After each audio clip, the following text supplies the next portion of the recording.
Hello everyone. তো পুজো আর হাতে গোনা কয়েকটা দিন বাকি, সবাই লাল সাদা শাড়ি পরে অনেক ভিডিও ফটোশ্যুট করছে। তো আমিও ভাবলাম কিছু ফটোশ্যুট আমিও করব।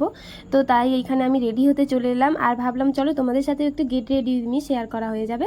তো প্রথমেই আমি এখানে পরে নিয়েছি লাল সাদা শাড়ি আর খুব ন্যাচারালের উপর মেকআপ করছিলাম। প্রথমে এখানে নাইবেশ টোপ ক্রিম আর ফাউন্ডেশনটা মিক্সড করে অ্যাপ্লাই করে নিয়েছিলাম, তারপর লুজ পাউডার আর ব্লাশ অ্যাপ্লাই করার পর আই পপের এই আই শ্যাডো প্যালেটটা থেকে আই শ্যাডোটাও লাগিয়ে নিয়েছিলাম। আর অফ ক্যামেরায় আমি আমার আই মেকআপটা পুরো কমপ্লিট করার পর এখানে রেড কালারের একটা লিপস্টিক অ্যাপ্লাই করেছিলাম। আর পুরোটা আমার মেকআপ এরকম ছিল। আর শেষে আমি আমার জুয়েলারি পরে লুকটা কমপ্লিট করেছিলাম। এই ছিল আমার ফুল লুক। তোমরা জানিও আমার লুকটা কেমন লাগলো, আর ভালো লাগলে আমার চ্যানেলটা সাবস্ক্রাইব করে যেতে একদম ভুলো না। আর এই ছিল আমার ফটোশ্যুট।